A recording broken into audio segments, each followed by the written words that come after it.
Assalamualaikum warahmatullahi wabarakatuh. Yang terhormat kepada dosen pengampu dari mata kuliah Praktikum Farmakoterapi yaitu Ibu Apoteker Maya Arfania, dan kepada rekan-rekan saya yang saya banggakan. Perkenalkan, nama saya Depi Maharani di sini sebagai moderator, dan ada dua rekan saya yaitu Adela Marsyanti dan Aulia Aziza sebagai presentator. Kami di sini akan mempresentasikan tentang gagal ginjal kronis. Untuk mempersingkat waktu, mari kita mulai ke presentator pertama yaitu Adela Marsyanti. Kepada Adela Marsyanti dipersilahkan. Terima kasih kepada moderator. Di sini saya akan menjelaskan tentang definisi dari gagal ginjal kronis. Gagal ginjal kronis atau GGK adalah kondisi saat fungsi ginjal menurun secara bertahap karena kerusakan ginjal. Gagal ginjal kronis mengakibatkan tubuh gagal untuk mempertahankan metabolisme dan keseimbangan cairan dan elektrolit tubuh yang tidak normal. Gangguan fungsi ginjal tersebut, jika tidak segera diatasi, maka akan berpotensi menyebabkan kerusakan ginjal lebih lanjut yang dapat berujung pada kematian. Penata laksanaan yang dapat dilakukan untuk meminimalkan risiko yang menyebabkan kerusakan ginjal lebih lanjut, salah satunya dengan tindakan hemodialisa. Gagal ginjal kronis dapat menyebabkan timbulnya berbagai manifestasi klinis yang kompleks, diantaranya edema paru, dyspnea, hipokalsemia, hiponatremia, dan hiperkalemia.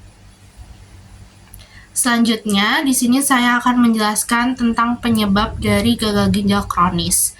Penyebab penyakit gagal ginjal kronis atau GGK adalah diabetes mellitus, hipertensi, iskemia, infeksi, obstruksi, toksin, penyakit autoimun, dan infiltratif.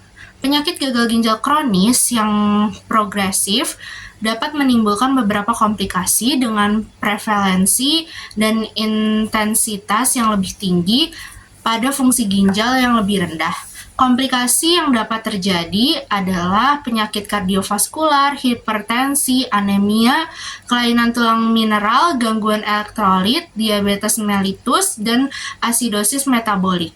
Komplikasi ini berkontribusi pada morbiditas dan mortalitas yang tinggi, serta mempengaruhi kualitas hidup yang buruk. Faktor resiko penyebab gagal ginjal kronis atau GGK dalam menghitung resiko pola konsumsi beberapa jenis minuman, konsumsi obat, dan jamu yang bersifat nefrotoksik, perilaku merokok, diabetes mellitus atau DM, hipertensi, penyakit glomerulus atau turbo interstisial ginjal, dan batu ginjal terhadap kejadian gagal ginjal kronis. Selanjutnya, saya akan menjelaskan tentang patofisiologinya. Patofisiologi penyakit gagal ginjal kronis atau GGK pada awalnya bergantung pada penyakit yang mendasarinya. Tapi dalam perkembangan selanjutnya, proses yang terjadi kurang lebih sama. Pengurangan massa ginjal mengakibatkan hipertrofi struktural dan fungsional nefron yang masih tersisa atau surviving nephrons sebagai upaya kompensasi yang diperantarai oleh molekul vasoaktif seperti sitokin growth factors. Selanjutnya ada pencegahan dari gagal ginjal kronis. Pencegahan gagal ginjal kronis dibagi menjadi 3, yaitu ada pencegahan primer, pencegahan sekunder, dan pencegahan tersier. Pencegahan primer berupa intervensi sebelum efek kesehatan terjadi untuk mencegah timbulnya penyakit ginjal sebelum proses penyakit ginjal dimulai. Yang kedua ada pencegahan sekunder, menyarankan langkah-langkah pencegahan yang mengarah pada diagnosis dini dan perawatan tepat penyakit ginjal untuk mencegah progresivitas penyakit menjadi lebih berat. Yang ketiga ada pencegahan tersier, menunjukkan pengelolaan penyakit ginjal yang tepat untuk mengendalikan perkembangan penyakit dan mencegah timbulnya komplikasi yang lebih parah. Terima kasih kepada Adela Marsyanti yang telah membawakan materinya. Selanjutnya, presentator kedua yaitu Aulia Aziza. Aulia Aziza dipersilahkan. Terima kasih kepada moderator. Materi selanjutnya yaitu penata laksanaan penyakit gagal ginjal kronis. Dalam penata laksanaan penyakit gagal ginjal kronis, terdapat beberapa terapi, yaitu terapi farmakologi dan terapi non-farmakologi. Untuk terapi farmakologi yaitu penurunan fungsi ginjal tidak hanya menyebabkan gangguan dalam keseimbangan elektrolit dan cairan, tetapi juga menyebabkan perubahan fisiologi dan metabolit yang dapat mengubah farmakokinetik dan farmakologi obat. Proses farmakokinetik seperti distribusi obat meliputi volume distribusi dan ikatan protein, dan eliminasi meliputi biotransformasi dan ekskresi ginjal, dapat diubah oleh kegagalan ginjal. Baik terapi dan respon toksik dapat diubah karena perubahan dalam sensitivitas obat pada sisi reseptor. Oleh karena hal tersebut, pemberian obat yang bersifat kontraindikasi terhadap pasien dengan penurunan fungsi ginjal harus dihindari untuk menghindari perburukan fungsi ginjal. Penyakit gagal ginjal kronik ini ditandai dengan perburukan fungsi ginjal secara irreversibel yang mengharuskan pengobatan dengan terapi pengganti fungsi ginjal seperti transplantasi ginjal dan hemodialisis. Untuk terapi non-farmakologi yang direkomendasikan kepada pasien selanjutnya yaitu pasien perlu diedukasi mengenai perubahan gaya hidup seperti olahraga, tidak merokok, dan membatasi konsumsi natrium serta patuh pada pengobatan. Selanjutnya di sini terdapat studi kasus, yaitu Tuan MS, seorang laki-laki berusia 60 tahun, mengeluh lemah, mual muntah, rasa sakit di seluruh badan. Keluhan-keluhan tersebut tidak ditanggapinya secara serius, hingga suatu saat dia tiba-tiba tidak sadarkan diri akibat gangguannya. Oleh keluarganya dibawa ke unit gawat darurat dengan tanda-tanda vital, tekanan darah 160/100 mmHg, terus RR-nya yaitu 30 kali per menit, HR-nya 85 kali per menit, dan suhu tubuhnya 38 derajat Celcius. Kemudian hasil diagnosis dokter setelah beberapa hari menunjukkan penyakit gagal ginjal kronik tahap akhir dan harus menjalani hemodialisis rutin. Riwayat penyakit sebelumnya yaitu diabetes mellitus selama 10 tahun terakhir, hipertensi, dan hiperkolesterol. Terima kasih kepada Aulia Ajiza yang telah membawakan materinya. Selanjutnya yaitu analisis swab yang akan dibacakan oleh saya sendiri. Untuk subjektif, yang pertama yaitu Tuan MS berusia 60 tahun. Yang kedua yaitu keadaan umum tidak sadarkan diri. Yang ketiga keluhannya 5 bulan mengeluh lemah, mual muntah, dan rasa sakit di seluruh badan. Untuk objektif, 1. Tekanan darah pasien 160/100 mmHg. Yang kedua yaitu respiratory rate 30 kali per menit. Yang ketiga denyut nadi HR 85 kali per menit. Dan yang keempat yaitu suhu tubuh pasien 38 derajat Celcius.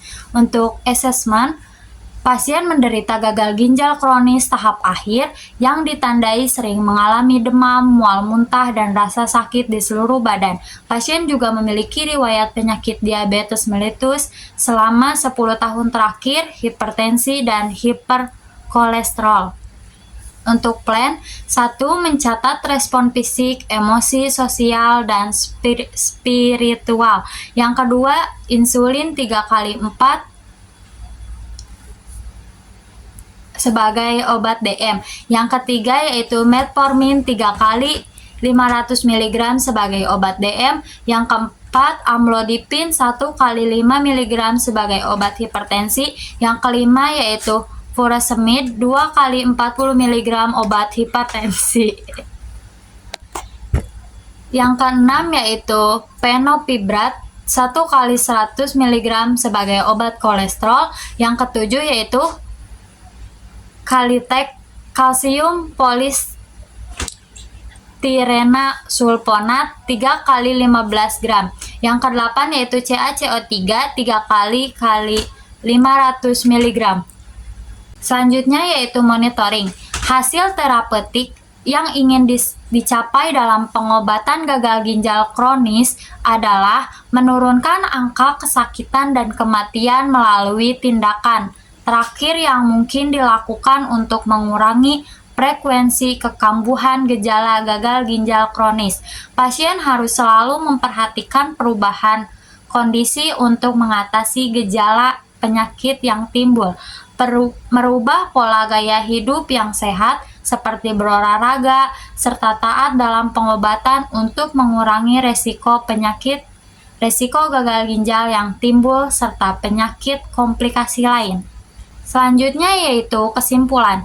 Gagal ginjal kronis atau GGK adalah kondisi saat fungsi ginjal menurun secara bertahap karena kerusakan ginjal. Gagal ginjal kronis mengakibatkan tubuh gagal untuk mempertahankan metabolisme dan keseimbangan cairan dan elektrolit tubuh yang tidak normal.